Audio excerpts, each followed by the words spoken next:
Good day, this is Dimitri Lascaris coming to you from Kalamata, Greece on April 16th, 2025. And today I'm very pleased to be joined again by Professor Jeffrey Sachs from Columbia University, an economist and geopolitical analyst. From 2001 to 2018, he was special advisor to UN Secretary General Kofi Annan. And he was also an economic advisor to Swiss President and his successor, Russian President Boris Yeltsin. And he is today in the streets of Florence, where there are some unusual distractions. Thank you very much for joining us today, Professor. Pleasure to be with you. Thank you. Okay. This past weekend, you gave a widely watched speech at the Antalya Diplomacy Forum on the recent history of Syria and CIA interference in Syria. And before I ask you about that speech, I'd like to read to you an excerpt from a Human Rights Watch report about another country in the region, Egypt. And this report was issued in September 2017 and by Human Rights Watch, entitled Egypt's Assembly Line of Torture. The report states, under President Abdel Fattah al-Sisi, Egypt's regular police and national security officers routinely torture political detainees with techniques including beatings, electric shocks, stress positions, and sometimes rapes with widespread impunity. Now, 2 years later, at a summit held in France, President Trump openly referred to al-Sisi as my favorite dictator. In September of last year, the Biden administration announced U.S. $1.3 billion in military aid to Egypt and waived a conditionality related to human rights respect in relation to Egypt. So returning to the subject of Syria, we've been told repeatedly that the U.S. and other Western powers imposed severe sanctions on the country and bombed and occupied parts of it for the protection of human rights. In your view, was the human rights record of Bashar al-Assad worse than that of Donald Trump's favorite dictator, or for that matter, other autocrats in the region, such as the Saudi monarchy? Look, this is not the question that I'm engaged in. I'm engaged in the question of the U.S. overthrowing the governments in other countries. That's the policy that I oppose. And I oppose the U.S. Assigning the CIA the role of so-called regime change operations of overthrowing other governments. That's what I was discussing in Antalya in 2011 or 2012, because we don't know all the details until this moment. We know that Obama said in August 2011, Bashar al-Assad must go. In my view, that is an incorrect policy, period, of the United States. We know apparently in 2012, the order was signed to the CIA in Operation Timber Sycamore to overthrow Assad. It led to essentially 14 years of mass bloodshed and about 600,000 people dying. It is one of dozens and dozens of U.S. regime change operations, and that's what I oppose. I do not believe the United States should be in the business of overthrowing other governments. Right. Now, in a recent meeting between Benjamin Netanyahu and President Trump in the White House, it happened about 2 weeks ago, Benjamin Netanyahu had occasion to comment upon the presence of Turkish forces in Syria. And he suggested, as did a recent op-ed in the Jerusalem Post, that the presence of military forces on the part of Turkey in Syria poses a security threat to Israel. What is your understanding or view about the objectives of the Turkish government in regard to Syria? And do you believe that they pose a security threat to Israel, as is being claimed by the Israeli government? I think Israel poses the greatest threat in the neighborhood. It kills Palestinians in large numbers. It rejects any kind of two-state solution. And it is now occupying parts of Lebanon and Syria. It has instigated U.S. wars repeatedly throughout the region. So I think that the big challenge in the Middle East is that the obvious way to peace, as the Arab Peace Initiative has made clear for 23 years, as the Saudis have made clear, as the Organization of Islamic Cooperation have made clear, is that there should be a state of Palestine alongside the state of Israel. This is international law. It's been the policy of the UN Security Council for decades. But Benjamin Netanyahu's government resists it. It demands that there will never be a state of Palestine, that Israel will rule over the entire territory, that Israel will make Gaza unlivable. Israel has killed tens of thousands of innocent civilians in the past years. And this is why we don't have peace in the Middle East, in my opinion. Right. In that same meeting, Benjamin Netanyahu raised the subject of Iran, and he cited the example of Libya and said that he preferred a diplomatic solution, as was done in the case of Libya, to the issue of nuclear weapons. And at the time, I must say, Professor Sachs, that when I heard that comment, I didn't imagine it was going to inspire a lot of confidence in the Iranian government, given what ultimately happened to Libya. Could you comment about the objectives of the Trump administration in Israel with respect to these negotiations that are ongoing? We are told that it is about nuclear weapons acquisition, but the U.S. intelligence agencies in their 2025 threat assessment said that they don't believe that the Iranian government is seeking a nuclear weapon. So is this really about nuclear weapons? Is it more than that? And do you think that the U.S. administration is likely to achieve its objectives in this negotiation? We already had a successful negotiation with Iran to end their nuclear weapons program. It was called the JCPOA, the Joint Comprehensive Plan of Action, agreed with the United States and Iran and several other countries in 2016. Donald Trump, under the weight of the Israel lobby and Netanyahu, tore it up in 2017. So we already had an agreement. Now there's talk of another negotiation. Netanyahu would like the United States to go to war with Iran. This would be perhaps the trigger to World War III. Netanyahu is a warmonger, a war maniac. He wants the entire Middle East basically to be suborned or crushed so that Israel has no challenge to its greater Israel policy. To my mind, this is the opposite of world interests and the opposite of U.S. interests.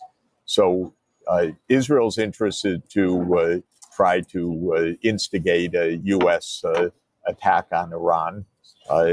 The U.S. interest should be to find a peace with Iran in which there would be no nuclear program, but there would be security for Iran, and there would be security for the two-state solution for both Palestinians and Israelis. This should be the aim. It's perfectly achievable. It's not Netanyahu's goal, though. But do you think that the administration is going to try to obtain some kind of dismantling of Iran's conventional ballistic missile capability and assurances that Iran will not support resistance groups in the region? Well, those are issues for negotiation. Iran is not going to leave itself defenseless, and the so-called Libyan solution is get a country to give up its nuclear program and then bomb it to death. So, the Libyan solution's no solution. It's I don't know whether Netanyahu said that with his evil smirk or with his cruelty or with his stupidity, nastiness. I don't know what the meaning of that statement was, but the so-called Libyan solution is perfectly plain to see. It was a country on Netanyahu's list for the United States to go to war. The United States did Israel's bidding. It went to war with Libya. The result has been, since 2011, ongoing chaos in that country. That's right. Netanyahu's recipe. There's chaos in Libya, Somalia, Sudan, Lebanon, Syria, Iraq, maybe a little bit less, but there was a long period of chaos. And that's the Netanyahu strategy. I personally think it's the opposite of American foreign policy interests, but the Israel lobby is very strong. So I'd like to put to you a hypothetical, Professor Sachs, and I realize that this is a complex, difficult question, but I think it would be enlightening to hear your thoughts on this. And that is, back in the aftermath of the First World War, the Woodrow Wilson government sent two prominent Americans by the name of King and Crane to survey attitudes in the Arab region about the disposition of territories of the Ottoman Empire. And what they found was not only that there was overwhelming opposition to the Zionist project, but they also found that there was even stronger feeling about a united East Arabia, which effectively would have encompassed Jordan, Palestine, Syria, and Lebanon. And with that as background, I'm curious about your thoughts about this question. If in fact the U.S. government and other Western governments were to adopt a policy of strict non-interference in the affairs of West Asia, so for example, no more military bases, no more economic sanctions, no more provision of military aid to undemocratic regimes, what is your best sense of the kind of countries that would emerge from that if the people had the ability to pursue the kind of societies that they want? What kind of region do you think would emerge from a policy of non-interference by the West? Well, in general, we should understand that the Middle East is, as in so many problems in the world, the fruits of the British Empire. Britain promised the same territory 3 times over to the Arabs in the McMahon letters, to France in the Sykes-Picot Treaty, and to the Jews in the Balfour Declaration. This is typical British deceit, and in so many places in the world, not only in the Middle East, but in East Asia, in Africa, you see the long legacy of the British Empire. So we have a mess that's a century old. Basically, after the 1919 Versailles Treaty, Britain manipulated the region, all through the region. It never allowed truly sovereign states. France did its imperial job as well. After 1945, the United States was the dominant empire in the region.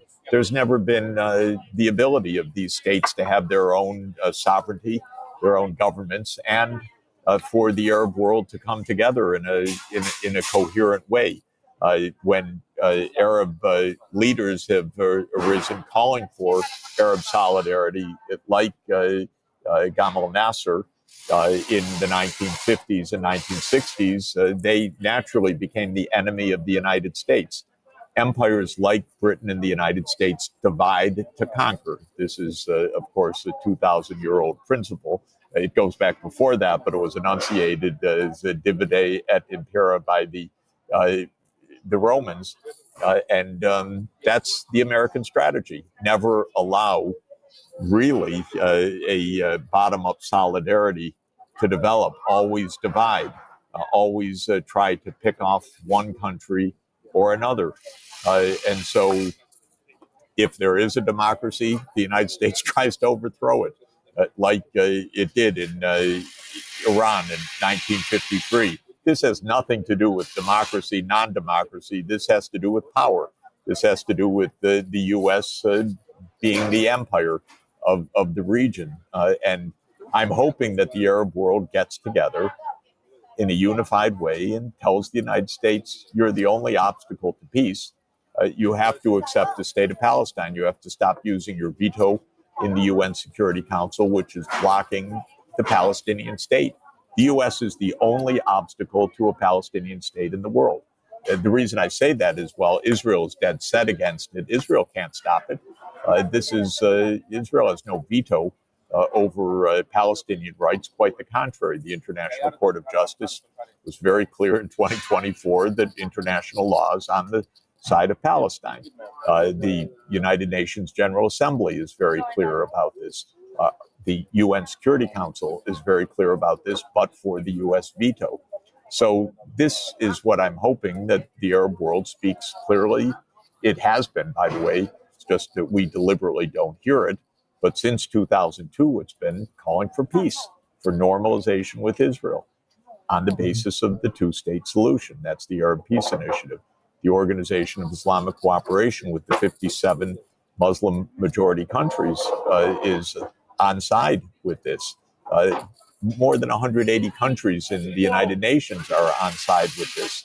Israel's against because it wants greater Israel, and the United States has been basically pulled along by the Israel lobby up until now.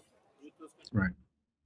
My last question to you, Professor Sachs, relates to the administration's policies with respect to university institutions in the United States.